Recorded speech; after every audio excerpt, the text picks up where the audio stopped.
My name is Sarah, and I'm 26 years old. I have a story about the day I discovered my family was throwing a baby shower, but it wasn't for me, even though I was 7 months pregnant. Instead, it was for my sister who had just announced her pregnancy, at 2 months. What they didn't know was that I had been documenting everything, and I was about to give them a surprise they'd never forget. This is a story about favoritism, betrayal, and how sometimes the quiet ones have the loudest victories. I need to tell you about the most painful day of my life. The day I realized my own family valued me so little that they threw a baby shower, but not for me. Let me start from the beginning. I've always been the responsible one in my family. While my younger sister Jessica got to be the free spirit, I was the one who helped pay for groceries when Mom lost her job, who drove everyone to appointments, who remembered birthdays and organized family gatherings. I graduated college with honors, got a stable job as a teacher, and always tried to keep the peace. Jessica, on the other hand, was the golden child. At 23, she'd never held a job for more than 6 months, still lived at home rent-free, and somehow everything she did was celebrated while my achievements were just expected. When I bought my first house, Mom said, "Well, you always were practical." When Jessica got a part-time job at a boutique, they threw her a dinner party. I met my husband David 3 years ago, and we got married in a small ceremony because we were saving money for a house.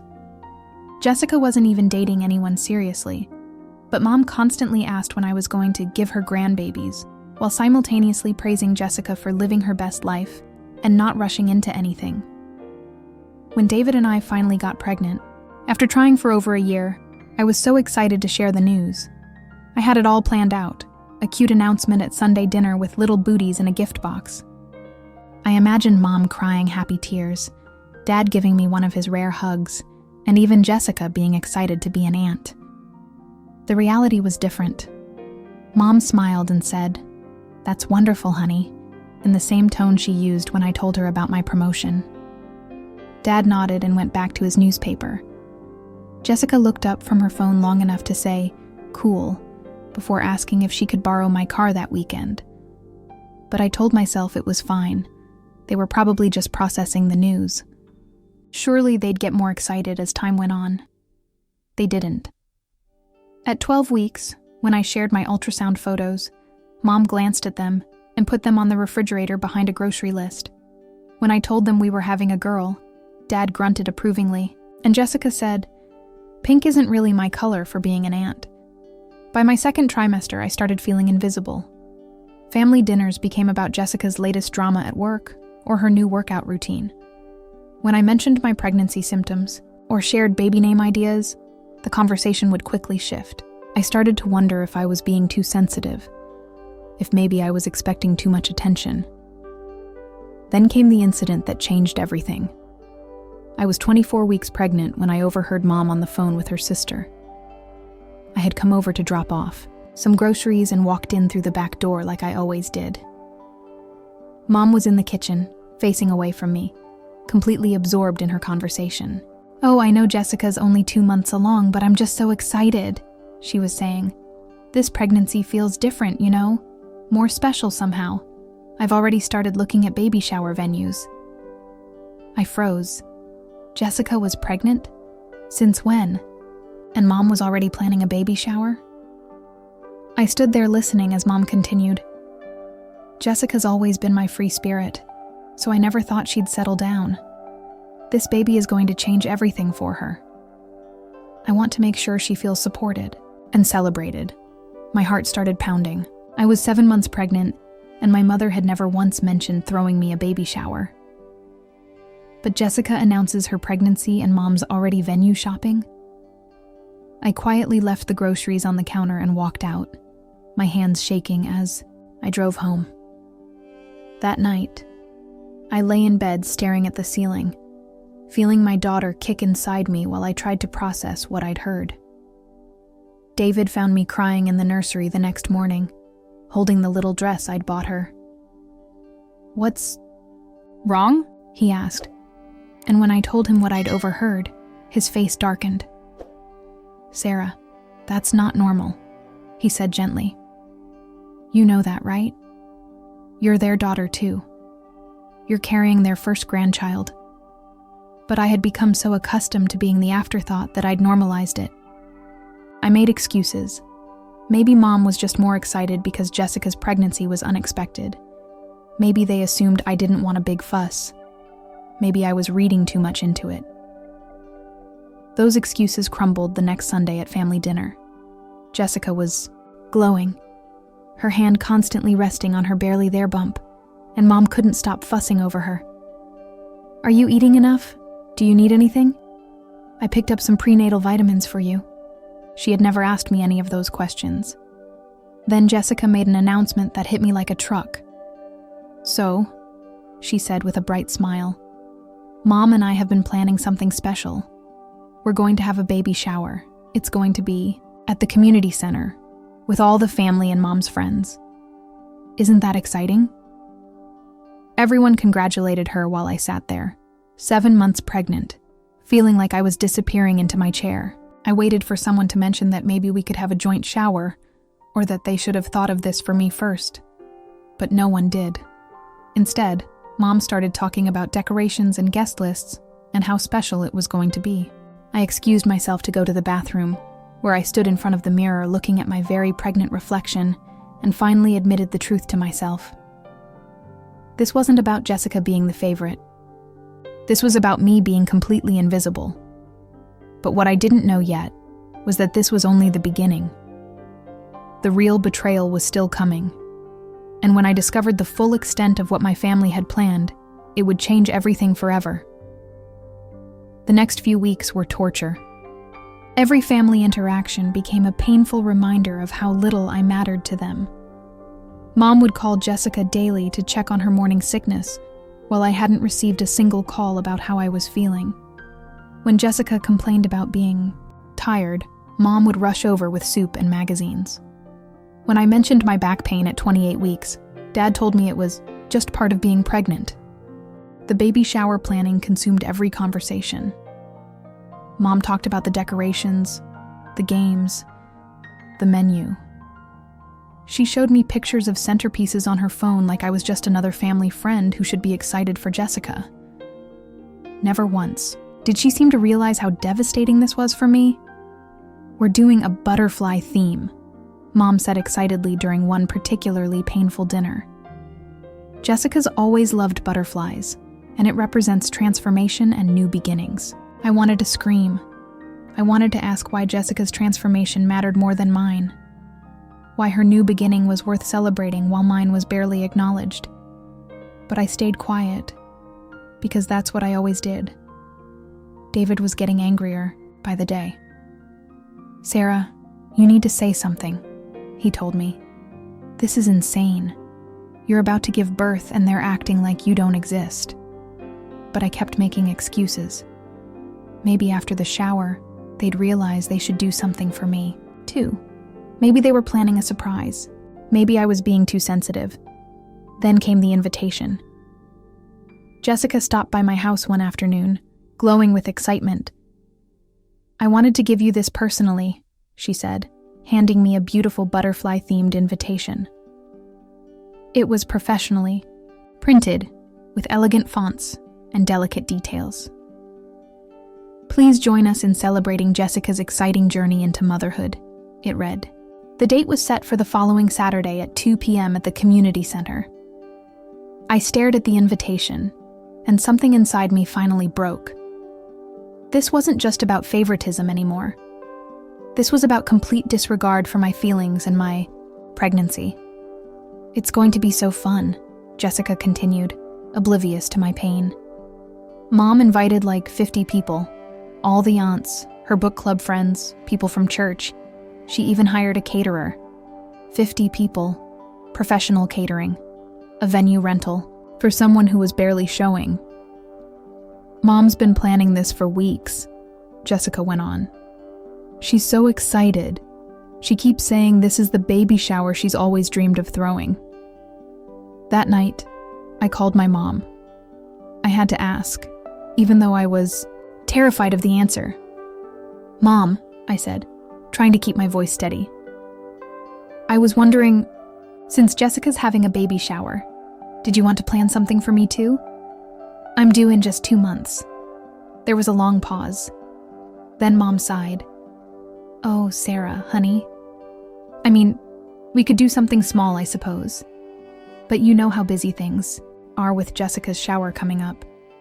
And you're so independent, I figured you'd probably prefer to keep things simple. Simple. That was the word that shattered my heart completely. Besides, she continued, you already have everything you need, don't you? You're so organized and prepared. Jessica needs more help getting ready for motherhood. I hung up and cried for 2 hours, but the worst was yet to come. 3 days before Jessica's elaborate baby shower, I made a discovery that changed everything. I had gone to Mom's house to drop off a casserole dish I'd borrowed, and I found her, in the living room surrounded by gift bags and boxes. Oh, hi, honey, she said, looking slightly flustered. I'm just organizing some things for the shower. I looked around at the mountain of gifts.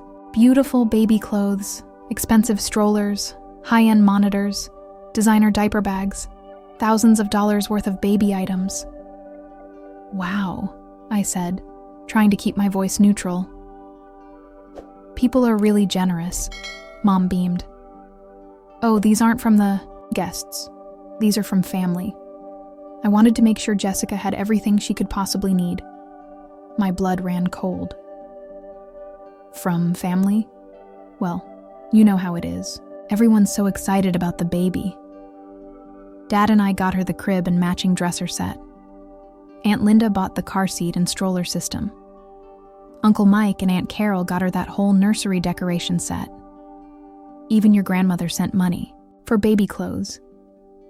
I stared at the gifts, each one representing hundreds of dollars, and felt sick.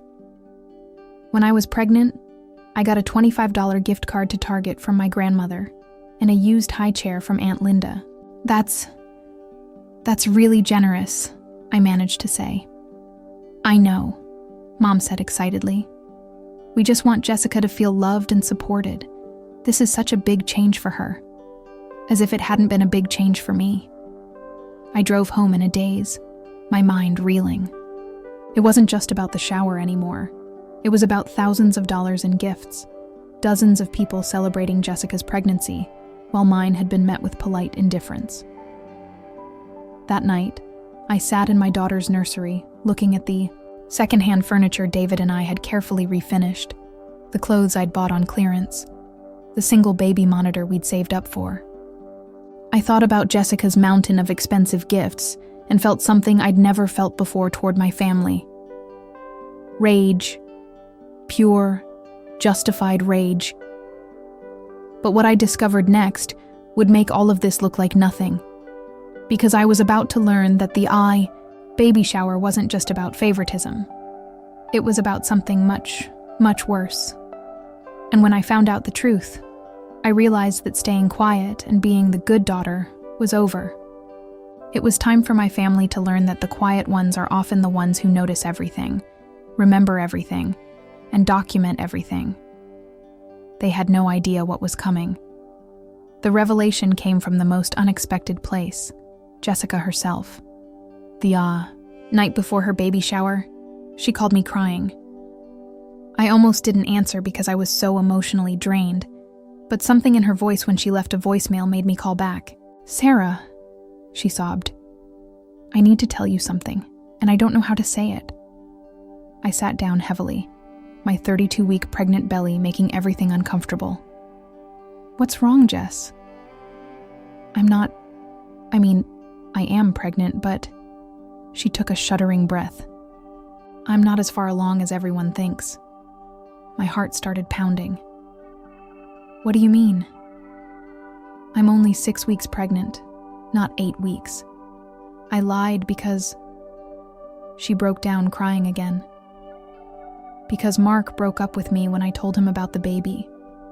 He said it was too soon, that we'd only been dating for 4 months. I was so scared and ashamed that I told Mom I was further along so it would seem like Mark and I had been more serious. 6 weeks. She was 6 weeks pregnant, and my family had thrown her an elaborate shower with thousands of dollars in gifts while I was about to give birth, and had received nothing. But that wasn't the worst part. "Sarah, there's more," Jessica whispered. "Mom knows." The world seemed to stop spinning. "What?" She figured it out when I couldn't provide consistent dates for my last period. I had to tell her the truth last week. About the timeline. About Mark leaving. About everything. I couldn't breathe. "And she's still throwing you the shower?" "That's just it," Jessica said, crying harder now. She said it didn't matter. She said I needed support more than ever because I was going to be a single mom. She said the family needed to rally around me during this difficult time. I sat in stunned silence. Mom knew Jessica was barely pregnant, knew she was single, knew the whole timeline was a lie, and she was still giving her everything while I got nothing. "But Sarah," Jessica continued, "that's not even the worst part. I overheard Mom talking to Dad yesterday, and she said something that made me sick to my stomach." "What?" I whispered. "She said that my situation was more important because I actually needed help, unlike you who always has everything figured out and doesn't need anyone. She said your pregnancy was expected and planned, so it wasn't as exciting. But mine was a surprise that would bring out the best in Jessica. I felt like I'd been punched in the stomach. My planned, wanted pregnancy was boring. Jessica's unplanned pregnancy with a man who abandoned her was exciting and worthy of celebration. There's more," Jessica said quietly. "Mom said that since you and David are financially stable, you don't need baby gifts like I do. She said the family money should go to where it's most needed." "Family money?" I asked. "Sarah, they took money from the account Grandma left for all the grandkids. The account that was supposed to be split equally between your baby and mine. They used your half to pay for my shower and gifts." The room started spinning. The inheritance account from my grandmother, who had died 2 years ago, and left money specifically for her great-grandchildren. Money that was legally mine and my daughter's. They had stolen it to throw Jessica a party. "How much?" I asked. $5,000, Jessica whispered. "They spent $5,000 of your baby's inheritance money on my shower." I hung up the phone and immediately called David at work. Through tears, I told him everything. The lies, the favoritism, the stolen inheritance money. "Sarah, that's theft," he said, his voice deadly calm. "They stole from our daughter, from you. This isn't about hurt feelings anymore. This is illegal." That night, I did something I'd never done before. I got angry. Really, truly angry. And when I get angry, I get strategic. I spent the entire night researching.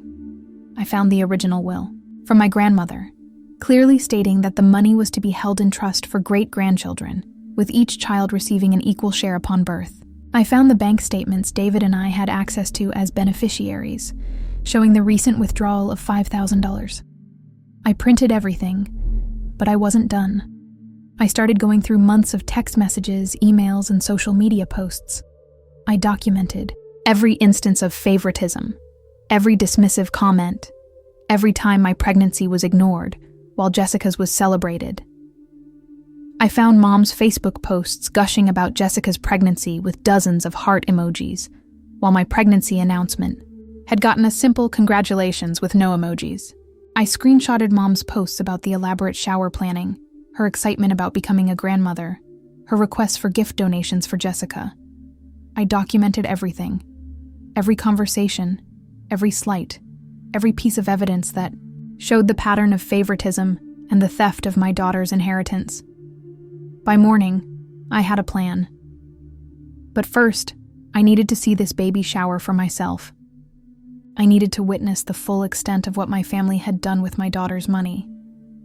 I needed to see every guest, every gift, every moment they had stolen from me. And then, when I had seen enough, when I had all the evidence I needed, I was going to give them a baby shower surprise they would never forget. Because I was done being the invisible daughter. I was done being understanding and accommodating. I was done letting them treat me like I didn't matter. My daughter was going to be born into a family that respected her mother, or she wasn't going to know that family at all. The quiet daughter was about to become very, very loud. The morning of Jessica's baby shower, I woke up with a clarity I'd never felt before. For the first time in my life, I wasn't going to be the peacekeeper. I wasn't going to smile and pretend everything was fine. I was going to fight for my daughter and for myself. David wanted to confront them immediately about the stolen money, but I had a better idea. No, I told him as I got dressed in my best maternity dress. I want them to have their party first. I want them to enjoy every minute of what they bought with our daughter's inheritance. Because when it's over, they're going to understand exactly what they've done. I arrived at the community center at 2:15 p.m., fashionably late but not so late as to miss anything important. The decorations were even more elaborate than I'd imagined. Purple and silver butterflies hung from the ceiling, elegant floral arrangements adorned every table, and a professional photographer was capturing every moment. My chest tightened as I calculated the cost. The venue rental, decorations, catering, photographer, easily another $2,000 beyond the $5,000 they'd stolen from my daughter's account. Mom rushed over the moment she saw me, beaming with pride. "Sarah, isn't this beautiful? I'm so proud of how everything turned out." "It's very impressive," I said calmly, pulling out my phone. "Do you mind if I take some pictures? I want to remember this." What Mom didn't know was that I wasn't taking pictures for memories. I was documenting evidence. Every expensive detail, every elaborate element that my daughter's inheritance had paid for. The guest list was exactly as Jessica had described. 50 people, including family members who had driven hours to be there, Mom's entire book club, and half the congregation from their church. People who had never bothered to ask about my pregnancy were gushing over Jessica's tiny bump. I watched as gift after gift was opened. The $400 stroller system from Uncle Mike, the $300 car seat from Aunt Linda, the designer diaper bag from Mom's book club friends, the professional photo session package from the church ladies, item after item that cost more than my entire baby registry. But what hurt most was watching my family's faces. Dad, who had barely acknowledged my pregnancy, was taking pictures with his phone and posting them on Facebook with the caption, "So proud to be a grandpa." Mom was crying happy tears as she helped Jessica open gifts, the same tears I'd dreamed of seeing when I announced my pregnancy. Then came the speeches. Mom stood up with a microphone, her voice thick with emotion. "I want to thank everyone for being here to celebrate Jessica's journey into motherhood. This baby is going to be so loved, so wanted, so celebrated. We couldn't be more excited to welcome this little one into our family. So wanted, so celebrated." Words she had never used about my daughter. "Jessica has always been our free spirit," Mom continued. "And I know this baby is going to bring out the best in her. We're all here to support her through this amazing journey." Sat in the back, my daughter kicking inside me as I listened to my mother say everything I'd longed to hear about my own pregnancy. Around me, people were wiping away tears and nodding in agreement. That's when I made my decision. I was done watching. It was time to act. I quietly slipped out of the main room and made my way to the venue coordinator's office. I had prepared for this moment, and I knew exactly what I needed to do. "Excuse me," I said to the coordinator, a kind woman in her 50s. "I'm Sarah, Jessica's sister. I was wondering if I could see the contract for today's event. There's been some confusion about the payment." She looked puzzled but pulled out the file. There it was, a $1,200 venue rental fee, paid in full by check from my mother's account, the same account that held my daughter's inheritance money. "Could I get a copy of this?" I asked. "For family records." She obliged, and I added it to my growing collection of evidence. Next, I approached the caterer, using the same story. Another $800 bill, another piece of evidence. The photographer was freelance and had been paid $400 through PayPal. I screenshot. the transaction details Mom had accidentally shown me when she was bragging about the professional photos. By the time I returned to the party, I had documented nearly $2,500 in expenses, all traceable to the account that held my daughter's inheritance money. But I wasn't done gathering evidence. I needed something more powerful, more undeniable. I began recording conversations on my phone, keeping it discreet in my purse. I captured Mom bragging to her friends about how much she'd spent on the shower. I recorded Aunt Linda saying how lucky Jessica is to have such supportive parents who spare no expense. I got Dad telling Uncle Mike about the special account they'd used to pay for everything, the one Mary's mother left for the great-grandkids.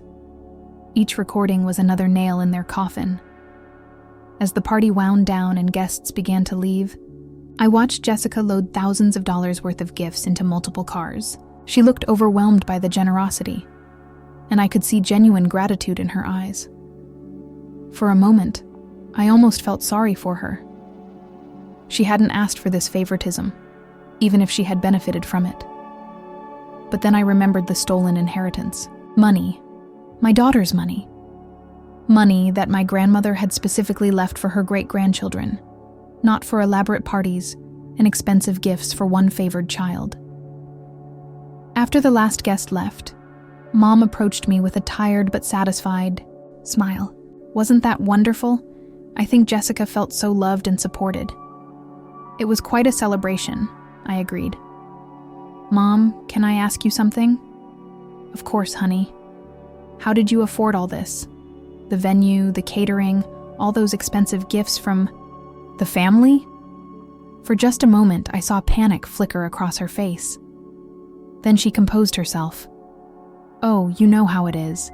We've been saving up and everyone pitched in. We just wanted to make sure Jessica felt special.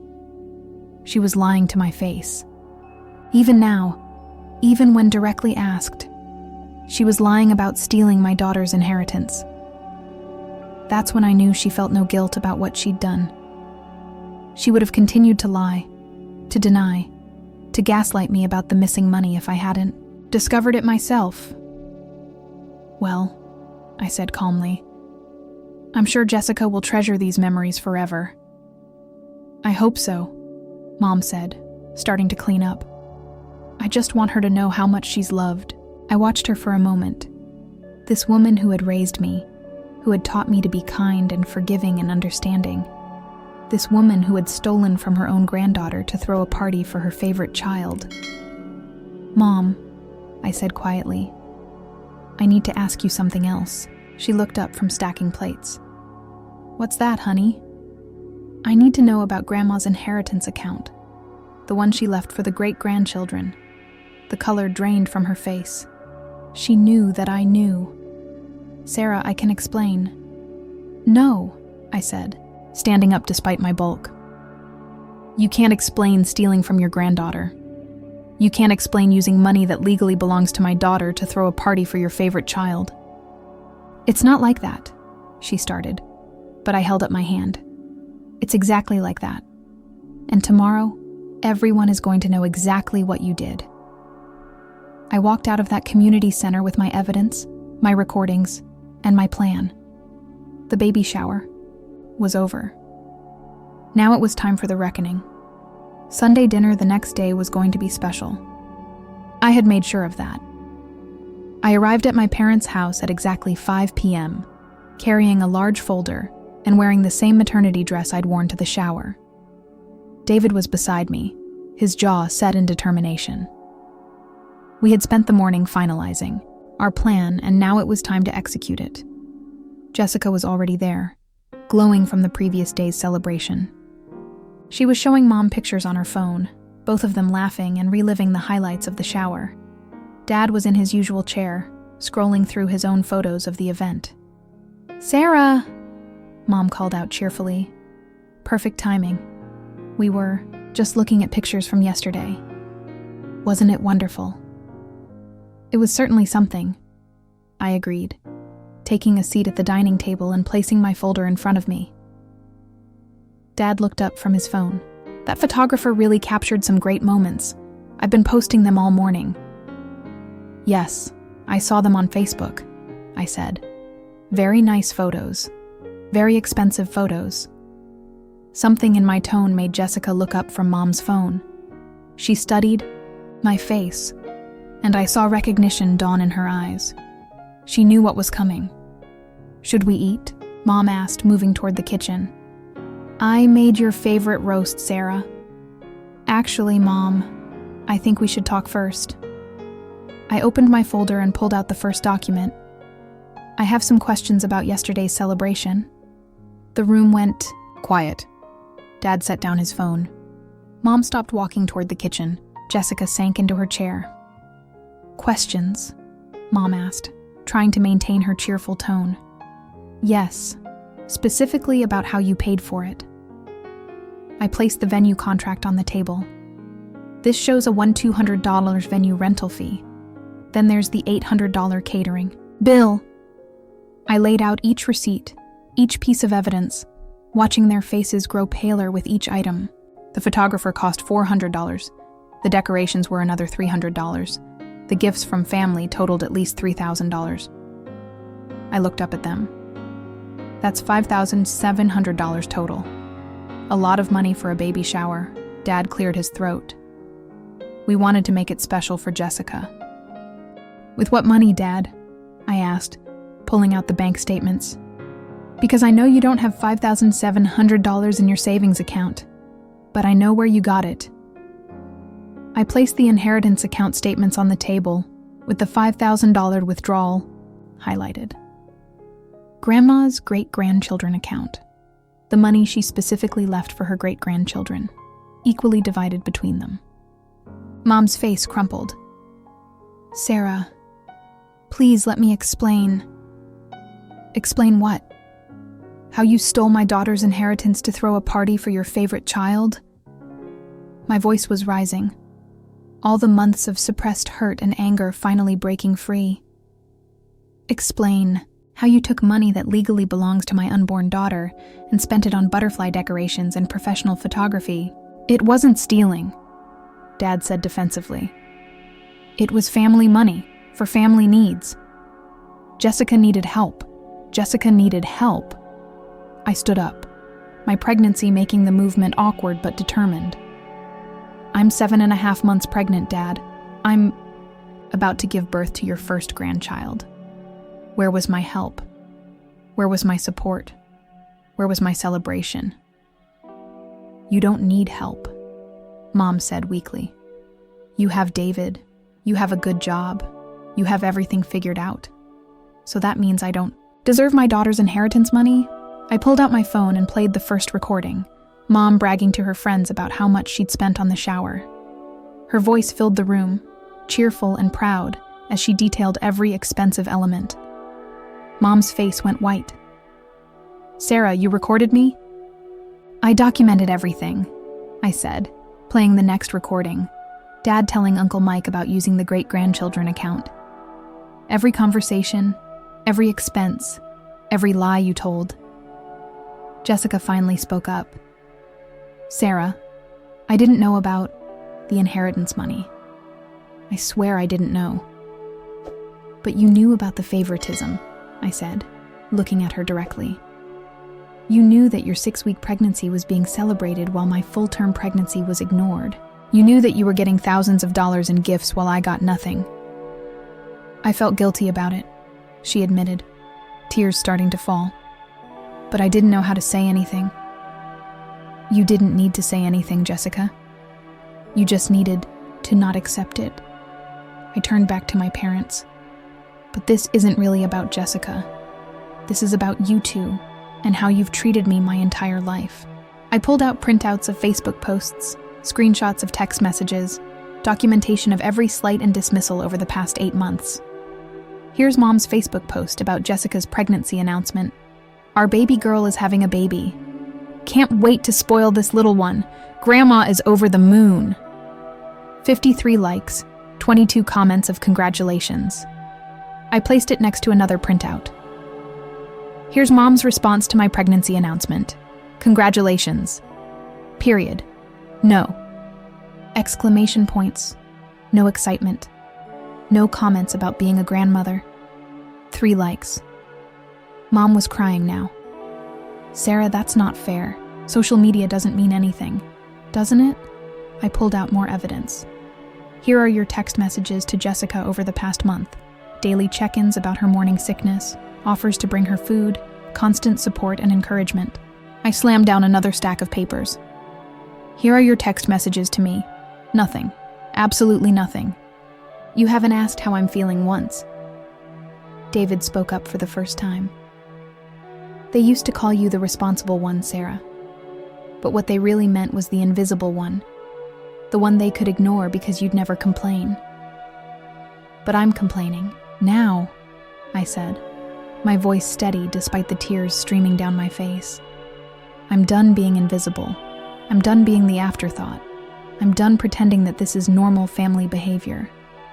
Dad tried to interrupt. Sarah, you're being dramatic. Dramatic?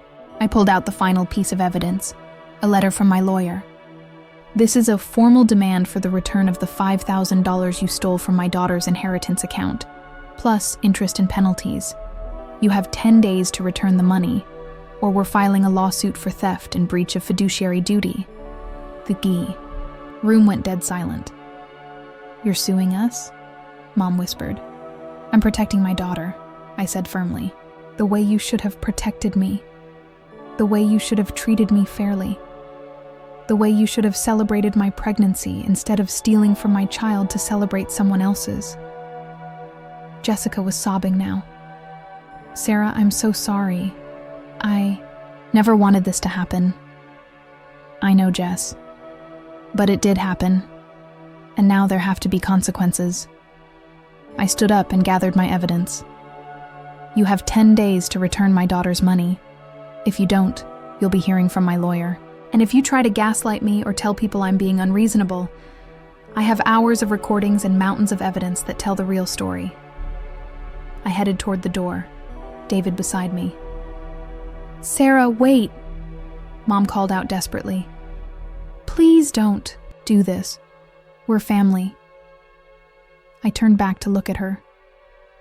Family doesn't steal from each other, Mom. Family doesn't play favorites with grandchildren. Family doesn't ignore one daughter's pregnancy while celebrating another's with stolen money. But we love you, Dad said weakly. No, you don't, I said. And saying it out loud felt like breaking free from chains I'd worn my whole life. You love the idea of me. The responsible daughter who never causes problems. But you don't love me enough to celebrate my achievements, support my pregnancy, or treat my daughter fairly. I paused at the door. I'll be sending you the bank information for returning the money. 10 days. As we drove away, David reached over and squeezed my hand. How do you feel? I thought about it for a moment, feeling my daughter kick inside me. Free, I said. For the first time in my life, I feel completely free. But this was only the beginning. The confrontation was over, but the consequences were just starting. And when my family realized I wasn't bluffing, when they understood that the quiet daughter was done being quiet, they were going to learn a lesson they'd never forget. The 10 days that followed were a masterclass in panic and desperation. It started with the phone calls. Mom called 6 times the first day, leaving increasingly frantic voicemails. Sarah, please call me back. We need to talk about this. You're being unreasonable. We're family. We don't sue family. Please, honey, just call me. I didn't call back. Then came the text messages from various family members. Aunt Linda, your mother is devastated, Sarah. How could you do this to her? Uncle Mike, we need to talk some sense into you. Family comes first. Even Jessica sent multiple messages. Please don't destroy our family over this. I'm willing to give back the gifts. I responded to Jessica only, this isn't about the gifts, Jess. This is about Mom and Dad stealing my daughter's inheritance and treating me like I don't matter. The gifts were just a symptom. By day 3, Dad showed up at my house. I watched from the window as he sat in his car for 20 minutes, probably working up the courage to knock. When he finally did, David answered the door. "Sarah doesn't want to talk right now," David told him firmly. "You have 7 days left to return the money." "Can't we work this out as a family?" Dad pleaded. "Sarah's always been reasonable." "Being reasonable is what got us here," David replied. "She was reasonable when you ignored her pregnancy. She was reasonable when you threw an expensive party for Jessica. She was reasonable when you stole her daughter's inheritance. She's done being reasonable." Dad left without seeing me. On day 5, I received an unexpected visitor, my grandmother's lawyer, Mr. Patterson. Mom had apparently called him, trying to get him to explain that the money wasn't really stolen, that it was all a misunderstanding. "Mrs. Henderson," he said when I opened the door, "I wanted to speak with you about your grandmother's inheritance account." I invited him in, curious about what Mom had told him. "Your mother called me," he continued, claiming there was some confusion about the intended use of the great-grandchildren fund. She seemed to think it was discretionary family money. "And what did you tell her?" Mr. Patterson smiled. "I told her that your grandmother was very specific in her instructions. The money was to be held in trust until each great-grandchild was born, at which point their portion would be transferred to an account for their benefit. Any use of those funds for other purposes would constitute theft." He pulled out a document. "I also told her that your grandmother specifically included provisions for this kind of situation. If anyone misused the funds, the injured party had the right to pursue full legal remedies, including criminal charges." My heart leaped. Criminal charges. "Furthermore," he continued, "your grandmother included a penalty clause. Anyone who misuses the funds owes the full amount plus 20% interest and all legal fees." I felt a surge of gratitude toward my grandmother, who had apparently anticipated that her children might try to play favorites with her legacy. "So they owe $6,000 instead of $5,000? I asked. "Plus your legal fees, which I estimate will be around $2,000 if this goes to court." He paused. "Your mother seemed quite shocked when I explained this to her." By day 7, the panic had reached a fever pitch. I knew this because Jessica called, crying hysterically. "Sarah, Mom's having a breakdown," she sobbed. "She hasn't slept in days. Dad's talking about taking out a loan to pay you back. The family is taking sides, and everyone's fighting." "Good," I said calmly. "Maybe now they understand how I felt watching thousands of dollars of my daughter's money get spent on your party. But Mom says she can't afford to pay it all back right now. They use their savings too. She's begging for more time. Jessica, they stole from my unborn child. They had no problem spending the money immediately. But now that there are consequences, suddenly they need time. Please, Sarah, I'm willing to return every gift. We can sell them if we have to. I considered this. The gifts aren't the point anymore, Jess. The point is that they need to understand that actions have consequences, that they can't treat me like I don't matter and expect me to just accept it." On day 8, something unexpected happened. I received a call from Uncle Mike. "Sarah, I owe you an apology," he said, his voice heavy. "I didn't know about the inheritance. Money. When your mom told me how much the shower cost, I assumed they'd saved up for it. I was surprised. Uncle Mike had always been Dad's brother and biggest supporter. I talked to Mr. Patterson myself," he continued. "Your grandmother was my mother too, and I know how she felt about fairness.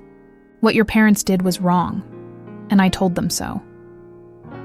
"Thank you," I said, genuinely moved. "I also wanted you to know that several family members are horrified by this. We had no idea about the favoritism you've been dealing with. Looking back, we can see it now, but at the time, you believed their version of events," I finished. "We did, and we're sorry. Your cousin Amy wants to throw you a proper baby shower. Nothing elaborate, just family who actually care about you and your daughter." For the first time in weeks, I smiled. I'd like that. On day 9, Mom made one last desperate attempt. She showed up at my house with Jessica, both of them crying. "Sarah, please," Mom begged when I answered the door. "I made a mistake. I see that now. But I can't afford to pay back all that money right now. Please, give me more time." "Where's the money, Mom?" I asked directly. She looked confused. "What? Money?" "The money you supposedly can't afford to pay back. You spent $5,000 on Jessica's shower, plus at least $2,000 of your own money. Where did your money go?" She looked away. "We had some other expenses." "What expenses?" Jessica looked uncomfortable. "Sarah, maybe we should—" "What expenses, Mom?" I pressed. Finally, she broke down. "We were planning to help Jessica with a security deposit for an apartment, and we wanted to set aside money for when the baby comes, for childcare and things." The truth hit me like a truck. They hadn't just stolen my daughter's inheritance for the shower. They had stolen it to bankroll Jessica's entire future as a single mother. "How much?" I asked quietly. "It doesn't matter," Mom said quickly. "How much of my daughter's money did you spend on Jessica's future?" Mom started crying harder. "All of it," she whispered. "We spent all of it. The full $5,000, plus their own savings, all designated for Jessica's support. They had literally robbed my daughter to secure Jessica's future." "Get off my property," I said, my voice deadly calm. "Sarah, please, get off my property right now, or I'm calling the police." They left, and I immediately called my lawyer. The next morning, day 10, I received a certified letter. Inside was a cashier's check for $6,000, the full amount plus the 20% penalty. There was also a handwritten note from Dad. "Sarah, we're sorry. We were wrong. We hope someday you can forgive us. We love you." But it was too late for apologies. The damage was done. They had shown me exactly how little I mattered to them, and no amount of forced restitution could undo that knowledge. I deposited the check into my daughter's college fund account where it belonged. Then I called Cousin Amy about that baby shower. It was time to surround myself with family who actually valued me. And it was time to start building the kind of family I wanted my daughter to know. One where love wasn't conditional, where achievements were celebrated equally, and where no one was ever made to feel invisible. The money was returned, but the real justice was just beginning. 3 weeks later, I gave birth to my daughter, Emma Grace. She was perfect. 8 pounds, 2 ounces of pure love and possibility. As I held her for the first time, I made her a promise. She would never doubt her worth, never question whether she was wanted, and never be anyone's second choice. The baby shower Cousin Amy threw for me was everything I had dreamed of. 15. People who genuinely cared about me and Emma. Simple decorations that focused on love rather than expense. And gifts chosen with thought and care rather than obligation. When Amy presented me with a scrapbook filled with photos and well wishes from extended family members, I cried. But this time they were tears of joy. Mom and Dad weren't invited. They sent a large floral arrangement to the hospital when Emma was born, with a card that read, "Congratulations to our beautiful granddaughter and her amazing mother." I gave the flowers to the nurses and threw away the card. Jessica visited me in the hospital, bringing a simple but heartfelt gift, a baby blanket she had knitted herself. She was showing now, at 12 weeks, and looked exhausted. "I'm sorry," she said simply, "for all of it. I know I can't undo what happened, but I want you to know that I see it now. I see how wrong it all was." "I appreciate that, Jess," I said, adjusting Emma in my arms. "And I want you to know, this was never about you. This was about Mom and Dad's choices." "I know, but I should have said something. I should have recognized how unfair it was." She looked at Emma with wonder. "She's beautiful, Sarah. She's so lucky to have you as her mom. I'm the lucky one," I said, meaning it completely. Over the next few months, a new normal emerged. David and I raised Emma surrounded by chosen family, Friends who had become sisters, cousins who truly cared, and neighbors who celebrated every milestone.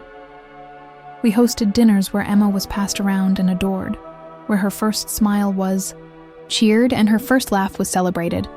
Mom tried reaching out several times, birthday cards with long letters of apology, Christmas presents that sat unopened on my porch, voice messages asking to meet Emma, promising that things would be different. I didn't respond to any of them. It wasn't about punishment anymore. It was about protection. I refused to expose Emma to the kind of conditional love and arbitrary favoritism that had shaped my childhood. She deserved better, and I was going to make sure she got it. 6 months after Emma was born, I received an unexpected letter. It was from Mom, but this time it was different. Sarah, I know you don't want to hear from me, but I need you to know that I've been going to therapy. Dr. Williams is helping me understand how I treated you, and I'm horrified by what I've learned about myself. I realize now that I made you my responsible child because it was easier for me. I could depend on you to never need anything, never cause problems, never require the emotional energy that Jessica demanded. I failed you as a mother by making you invisible. I know I can't undo the damage I've done. I know that saying sorry isn't enough.